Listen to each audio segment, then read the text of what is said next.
Wife of 20 years called our relationship platonic, so I started ignoring her completely and she went nuclear. Oh boy, my wife, female 35, and I, male 35, have been married for 15 years and we've been together for 20 years. We have 2 kids, 12, 14. We absolutely adore and work tirelessly to provide the best possible life for them. For the past 3 years, things have been somewhat bumpy. I understand that our kids are at an age where they require a ton of our attention and resources with school, band, club sports, and other extracurriculars, and I'm aware of the physical and emotional toll that can have on marriages. However, for these past 3 years, my wife and I have had very little intimacy, and we've been trying very hard to work on that aspect of our relationship. This past year has been the most difficult and by far the darkest year in our marriage. We didn't talk very much, we essentially became roommates co-parenting our kids under the same roof. It was very depressing and very demoralizing. It was to the point where we began contemplating divorce, and it became very dark and gloomy in the household because of that. We began seeking help with both individualized therapy and couples therapy, and it seems to have helped some. Little by little we started to get along and started to have deeper conversations about what our marriage looks like and what we would love for it to look like. This is where it gets tough. As time passed, my wife started to tell me she no longer was in love with me and that she only saw me as a best friend. That she only loved me in a very platonic way, and this was one of the main reasons she didn't have any desire for intimacy and let alone intimacy. This was very shocking to me, and quite frankly, I was devastated. I became angry and depressed, and I couldn't fathom the thought that I was no longer wanted or desired by the person I felt completely in love with. Things began to deteriorate again, and not long after, we were back to square one. I sat down with her one afternoon and had a heart-to-heart and began to ask questions about where the root of this problem lies, and her answer was, I don't know, and that I have built up resentment towards you, but I don't know where it stems from. As you can imagine, this provides very little to no insight into how to approach this. I'm puzzled, I'm frustrated, and I do not know what to do at this point. Currently, we've arrived at a place where she says that she has no intimacy drive and no desire for intimacy or connection. She says that all she wants is simply companionship, which basically means our co-parenting roommate dynamic. I asked her what I could possibly do, or what is it about me that is so unattractive or undesirable, and her response is always, I don't know. She stated that she does love me, but it's not the same, that she has been feeling disconnected for years and that our marriage just takes up too much work. Her focus is only the children for now, and that my co-parenting contributions are meaningful to her in our home. I'm at a loss, and I'm mainly venting about my frustration. It's tough to realize that the person you love has no feelings for you. I feel like at this point I'm only here to contribute financially and as a parent. I feel like what she means with companionship is that she's comfortable with the convenience of having a good father for our kids and my financial contribution to the household. In regard to intimacy and/or intimacy, she basically told me that it's not something she's interested in or wants at this time. She mentioned that the only way to get to a point for any of that is to be intoxicated, which I believe is incredibly awful and very wrong. I told her I do not think forcing herself to have intimacy or be intimate by drinking or smoking is good, and I declined to be a part of that, which to my surprise, it upset her and made her more distant. We're both extremely honest and transparent. We've never cheated on each other, and we are always free to look through each other's phones, emails, socials, etc., and we hardly ever do. I asked her if there was someone else and she declined. Honestly, I believe her. We then peacefully went through each other's things, and as expected, it was clean. We've always been very forward, even with the hard topics, so I don't smell nor feel any foul play or infidelity. Am I wrong for declining to only be intimate or have intimacy when she's intoxicated?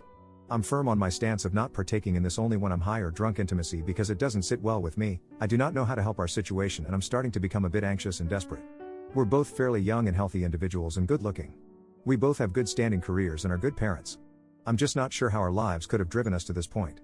I'd love some outside perspective on this matter and some insight on how to address something like this. It feels so awful to be unwanted and undesired by my own spouse. I hate it. Now for a few important comments. We did some swinging in the past. That was fun for some time.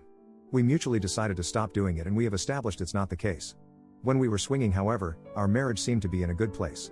This is something we did disclose with our couple therapist and made sure to include it to make sure we're not neglecting an obvious potential issue. I will say, I did ask my wife if what she experienced during swinging is something that is affecting her view on our relationship, and she said it wasn't. Our swinging experience was always together, and it was very intimacy driven. Nothing really emotional or poly. Truth is, I have to believe her at her word. I have no reason to distrust her. To date, she's always been very forward and never afraid of dealing things head on, no matter how painful. When Op was asked if this is a consequence of swinging, he said, this issue existed long before the lifestyle. I agree that swinging wasn't a solution in the end. Never was meant to be. It was more of discovering or exploring if she felt any different. If that was the case, we agreed we would talk about, and if we arrive at the conclusion that myself is the problem and she has no problem with other men, we would amicably part ways. However, this wasn't the case. She didn't like intimacy nor intimacy there either. She was very much in control of that whole swinging situation. And yes, I went along with it. What gives? It felt very organic, and it was her effort, if you will, to discovering more and learning more about our current issue. I saw it as a means of learning if I'm the problem and was very much ready to accept that. It turns out it wasn't the case. When Op was asked if this started when the swinging ended, he said, 6 years of misery sound awful. I would very much hate that. Finally, a comment on the swinging topic with actual insight. You're absolutely right about the fact that the swinging experience had things/changes that will impact our marriage and lives forever. For example, the best thing swinging taught us, even above intimacy exploration, was the level of transparent and open communication it requires. We would literally have mental orgasms having dialogue with such intentionally. We implemented that in all our lives and areas, including parenting with our children. She even agrees that we're thankful for that takeaway from our swinging. Honestly, I cannot stress it enough with people here. Yes, we explored swinging, however it was actually a positive experience. When we decided to stop, it was because it felt natural and organic to just do so. In fact, we met with that couple who we meshed super well with the night before. We actually enjoyed the actual friendship and even spent time as vanilla friends. So it wasn't because of something negative. Wife mentioned that it certainly wasn't any better, and since she's not enjoying the intimacy, we both agreed there's no point to this. I agreed and we moved on, and we're still friends with those people because it's great. All that said, I know, more often than not, swinging causes massive issues. However, this was something we explored in pursuit of a solution to an issue that was present way before. I think of it as taking a practical approach to trying to solve the problem. I wanted to give you guys an update of how the therapy session with my wife went this week. Not sure if this is helpful or not, but I took many of the responses/comments/suggestions from my initial post and put together some things I wanted to discuss with our couples therapist to help us navigate some of the core issues that may be affecting this situation. One of the main things that is the buzzword of this has been the term resentment, and it has been really eating me up inside knowing my wife keeps telling me she doesn't know why she's resentful or doesn't know why this is affecting her emotionally/mentally. I brought this up with our therapist once again and resurfaced the conversation about being married for so long, 15 years, and being together since we were 14 years old. Our long history of growing up and how having children when she was 19 years old, me 20, significantly changed the trajectory of our lives. We experienced severe poverty and many hardships in the process, and we essentially had zero social life for the past 10 years because we were so busy raising babies, 2 kids now ages 12 and 14. She followed up with tons of questions directly mostly at my wife about her feelings towards this, and 90% of the responses were very our kids focused. It definitely felt like she was afraid of saying yes it sucked because she would feel guilt or shame because it would imply she regrets the kids. I mentioned this in the session, and the therapist encouraged her to look at this outside of the lens of being a mother and to try to view it a bit more selfishly and individually, and it was very eye-opening. My wife mentioned that she was very frustrated with the fact that we did miss out on many things in life. She also was very clear in saying, I do not think I missed out on other partners or dating or partying, but I certainly lost all my friends. This was huge because one of the big pieces that has caused a strain in our lives is how siloed and isolated we've been, again busy raising kids. I followed up by reminding her that it's important to have good friends and to make time for herself and her friendships. For the past 3+ years, we've had multiple conversations about friends and how it is important to have them in life. Especially when you have similar peers that can help in many areas of life that perhaps we have no experience navigating, and even simply for enjoyment. It has always been something my wife avoids, even though she's always been someone who needs that external stimuli. The main reason for her not investing in friends or even herself has always been the kids. Like I mentioned earlier in this post, 90% of the answers have to relate to the kids to some degree. At this point in our session, I started to feel like there was a common denominator, the kids, in most of the frustrations and problems she was experiencing. So I simply asked her, do you think you may be upset at me because I'm responsible for these kids in the sense that I got you pregnant so young? I wasn't ready, but she said that she was upset at me for that. She also followed up with the fact that she knows that's unreasonable because it takes 2 to tango. I did feel like it was progress because it kind of gave us something to work on and help alleviate some of these burdens, so we agreed to invest more time in nurturing good friendships both together and individually. Towards the end of the session, we began to discuss what actionable items we would take from this session. At this point, it was still all very ambiguous and blurry as to what the outcomes were.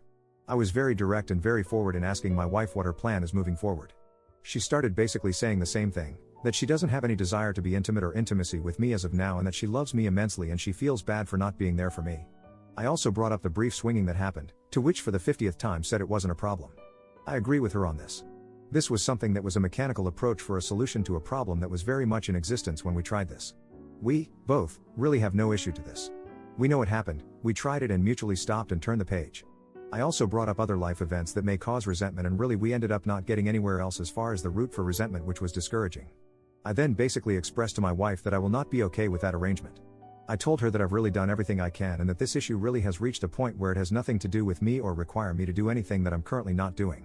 I was very direct in saying that I will not be accepting this dynamic and that I need to be with someone who is actively involved in our marriage, works towards resolutions, and is very much interested in maintaining an active intimacy and intimacy relationship. I expressed how I am not going to be a convenience and that there was more to life than being roommates and co-parents. I made sure she knows I love her dearly and that I do want this to work for the better. I also told her that I'm fully committed to this marriage so long as she is as well, and that if she wasn't, it's okay. However, I will not be a part of something where these efforts are not reciprocated. I told her I have no plans of leaving, and I do not want a divorce. However, I made it clear that if this dynamic continues, that divorce will be the only outcome. Of course, tears were involved and it was a very bleak and sad ending to the session. Still nothing was said, and I walked out very discouraged and very determined to start working on the 180 as soon as we left the room. It's painful and very difficult because much of the 180 requires you to be very short and cold and transactional. The saddest part is realizing, this dynamic already is very cold and transactional. I started working on implementing many of the 180 recommendations that same day. I mentioned to my wife that, hey, things are going to be a bit different moving forward. I'm going to honor her roommate/co-parent dynamic without reproach, and that it should be no mistake that I am not happy here and I am never going to be okay with it, but I am done working on it if she wasn't going to work on it. She agreed and went to bed. I started to build distance and started to basically focus on myself. Very short and transactional. She asked for help on some of her personal things, to which I declined, and it really shocked her. She was upset, saying I was being petulant. I explained to her that she is now fully in charge of her own life and her own issues. We didn't talk all day and we only spoke when necessary. Few days I keep this going and she's very visibly upset and stressed. I typically react to that with gestures of help or nurturing, but I didn't this time. That night she was crying, telling me she's stressed and she thinks something is wrong with me because I'm indifferent. I simply listened, then I told her that this is the dynamic she proposed and that I'm simply, much like her, taking care of myself and focusing on myself. I'm not going to lie, it has been very hard to be cold and distant because, as I mentioned before, I love her and I wish I could hold her and love on her. However, I know this is somewhat manipulative in a way, just to get her way and still keep me in the friend zone. So I've been staying the course. We're now going on a week of this 180 and let's just say, there has been many changes on her side. I think she is starting to realize there is more to me than just friends and co-parenting. I sent her a text a few days ago essentially itemizing bills and separating the financial responsibilities 50-50, and she lost her shoot. She basically told me it was out of left field, to which I responded, hey, friends go in 50-50 and as your friend I expect nothing less. This was very eye-opening because it gave me a glimpse of I'm really taken for granted and how her level of comfort and convenience at my expense is really overlooked. I pushed through anyways and basically told her that this is the new dynamic she asked for and that it's still a bargain because she would have to be 100% if she was on her own. I'll wrap up with this. While the 180 has been working in many different areas, I am still very much sad about the overall situation. There have been many eye-opening statements being said and realization that have not been pleasant to encounter. It has also sparked new energy and new efforts on her side as well. She's definitely seeking to talk to me more often, and while it's hard to turn down, I hope if things improve, this continues to happen. I've also noticed that she's making more time for herself aside from being a mom, which is huge because she pretty much neglected herself for years. I'm very pleased seeing her be more herself. My hope is that as we work on ourselves, the marriage improves. There really is no telling at this point where this will go. We are very much cordial and amicable even to this day, and that's a very good sign. Boundaries are set and expectations are very clear, and I feel that no matter the outcome, I will be at peace with everything that has been done. We're still going to continue the couples therapist until we either rekindle our marriage or end up in divorce. I feel like having this non-biased third party really helps as a witness and as a guide through this. No matter what, I will always love my wife. However, I will not participate in a sexless, intimacy-less marriage because we both deserve better. Now for a few important comments. Commenter Cat's Gambit said, greater than so, I'm going to assume that your wife has a lucrative job and you are both going 50-50 on childcare, as you both work and share children. Because otherwise, this approach is just plain financially hurtful, and if you're planning on saying I won't pay the bills unless you have intimacy with me, sexually hurtful as well. Greater than assuming that is the case and you aren't a total pos, I'm actually interested in how this works out for you. I feel like I'm in an unstated, similar situation. We both work and have blended finances, but we don't go to bed together or eat together, have barely any intimacy, a kiss or two, hugs every couple days, and spend maybe 8 hours a week together, just the three of us, him, me, and the toddler. Even less, just the two of us, maybe 3 hours a week. Otherwise, he is on his game, or out playing sports, watching YouTube, or whatever else he does. It barely feels like a friend's situation, let alone a marriage. I'm curious how she handles it, as the spouse that presumably was pulling away first. I hope you keep us updated. Then Op replied, greater than yes, we both have degrees, good careers, and while I make significantly more money, her salary is very proficient and above average. The 50-50 was not to cripple nor hurt her financially, that is cruel, but mostly to send a message on what a roommate dynamic looks like in the real world. Greater than I really dislike how people immediately jump to conclusions about the finances as a way of manipulating her. It's not the case at all. Plenty of money left over after bills. However, 50-50 means she has less whatever money and the understanding that roommates share everything equally. Greater than prior to this 180 approach, we did everything together and with our kids. We always saw ourselves as a unit that do things together. Both alone and with the kids too. That's changed now, where I'm choosing to focus on more independent type of pastimes and focus. That is what has sparked her reaction and realization of there's more than just roommates here. Another commenter, the Lone Jackal, asked, greater than how does one dump half of the household expenses on the other person if they share a bank account? Or are your finances kept separately? Just curious how this would work if applied to my life. Op responded, greater than excellent question. We shared everything. The proposed 50-50 was suggesting we place the necessary amount to pay bills in the same account and any leftover money can be deposited to a new account. I think this is why she was very upset. She felt a huge loss of control knowing she won't be able to monitor my finances. Also, she felt a huge loss in her leftover money with this arrangement and saw that I would keep significantly more of my own. This is still being worked out because I think she is calling my bluff here, but my plan is to notify her next week as I modify my direct deposit and open a new account. It will definitely be more real there. Greater than, to be clear, for all the trolls here, yes, she will have less leftover money after responsibilities and it's still enough to live on. Greater than example, for reference, assume I make $3,000 a month, she makes $1,000 a month. Responsibilities are $1,000 a month. So she'd contribute $500 and I would contribute $500. Where before she would contribute only $250. Greater than, this is the last comment I'll add regarding money and finances. She's fine and she's not hurting. I promise when asked what if she leaves for another man, greater than interesting. She has no shortage of men hitting on her and we're by no means jealous people. So I've witnessed this multiple times and her reactions are somewhat indifferent.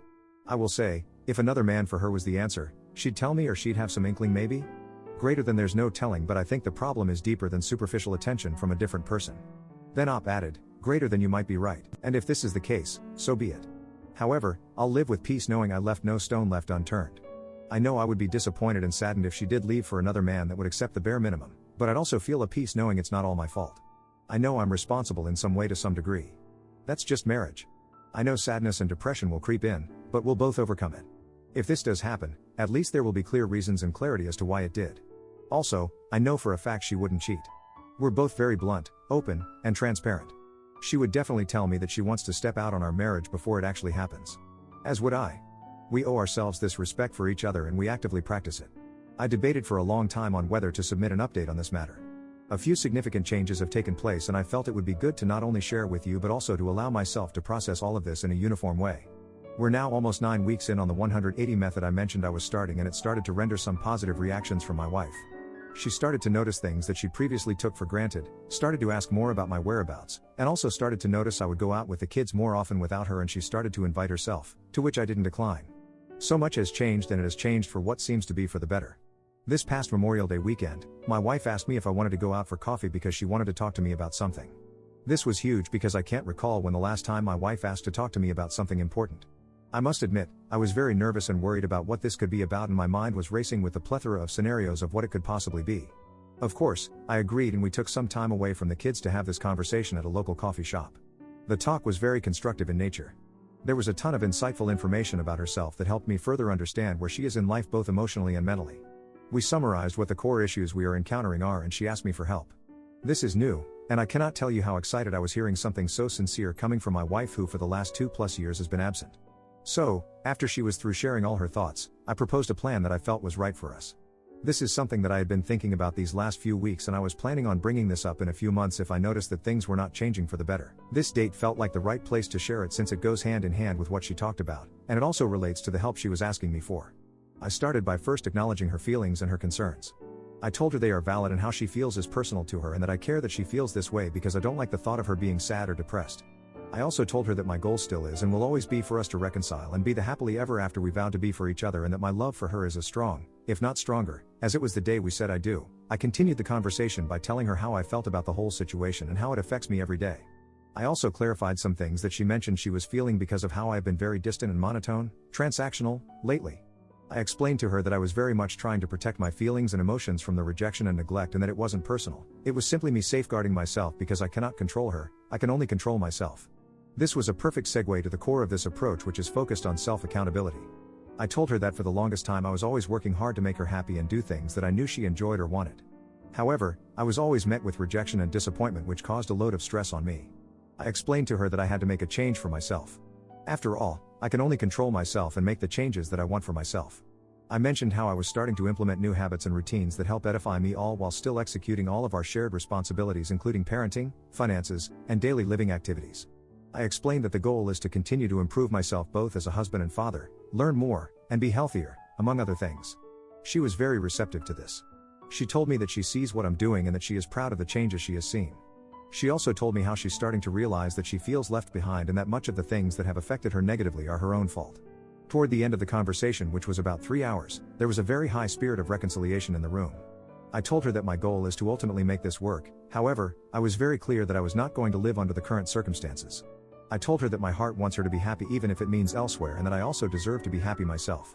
I also explained that I do not want our children to grow up thinking this was okay or normal because they deserve better as well. She told me she doesn't either. She told me she doesn't know what to do, to which I replied, let's set some clear goals. However, the goals will be for ourselves, not for each other. So, here is what we established. We are in charge of our own happiness. The key here is that she's not responsible for making me happy, and vice versa. We both need to seek what that personal plan looks like individually. Also, we're both encouraged to include each other in taking those steps if we want, but it is not required. We are in control of our own individual lives and our own journey. This means we're both responsible for finding the resources necessary to grow, change, and heal. We can definitely help one another when help is requested. However, unsolicited advice or help will not be rendered. We are responsible for communicating. This ensures nothing is left unsaid. If it was never brought up or discussed, it never happened. We're not mind readers, and we need to take ownership when we fail to communicate. Make a list of needs and wants. This gives us both clear direction about meeting each other's needs. This also gives us a choice as to what we want/choose to do, compromise on, or decline to do. This list also will not serve as a checklist for accountability. We made it clear we would not be bringing this list up for the purpose of arguing, and it was up to the other person to use the list as a tool for growth, transparency, or clarification. We concluded that it was up to us to decide if we will be happy doing these things for ourselves because we care, not to simply check a box. This was very important in order to establish long-term habits and not short-term band-aids, because you cannot make someone change or do something they don't believe is important. Established a deadline, Memorial Day 2025. At the end of the conversation, we concluded by setting Memorial Day 2025 as a hard stop to evaluate our lives and our progress. We agreed we would do this with the clear understanding that we will independently decide if we are happy here. If we determine we aren't happy, we will be getting a divorce. We would also both assume full responsibility for what happened should we get divorced. For example, if needs were not met, it would mean my partner chose not to meet them. This places full responsibility on each other in all areas. The whole process requires that if needs were not met, the next question should be, did we do everything to address this issue?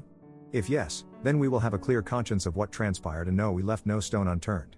If, however, we didn't do everything to address the issue, it will mean the issue was not important enough for you or didn't care to meet those needs. This goes both ways in all areas, like everything else.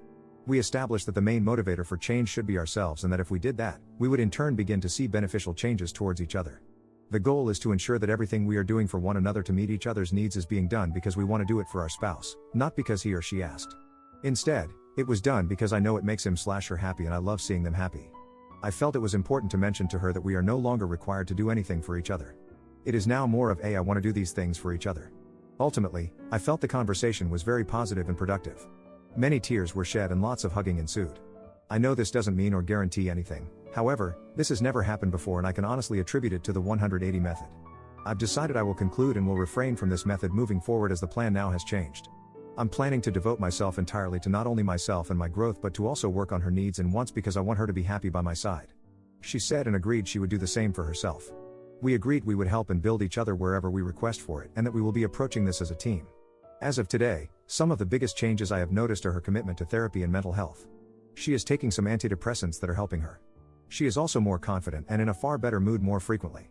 We have started to explore more ways of intimacy in multiple areas such as physical touch and words of affirmation. Intimacy is starting to make an appearance, which is exciting. We've also started to work out together, which is great, and have lost weight, which is also very exciting. Overall, communication has improved, and I cannot wait to see where this leads. I hope this helps someone out there. I'm still very much interested in your feedback and thoughts on this. You all have been a huge help in giving me hope and insight into this tough journey. Trolls aside, many of you have really been instrumental in my journey both emotionally and mentally. I will not be providing any more updates until Memorial Day next year. I think it's now time to keep focusing on myself and start working on all the new opportunities that hopefully will arise with my wife. I wish you all the best in life and your relationships with those you love. Check out these videos if you need just a bit more Reddit action.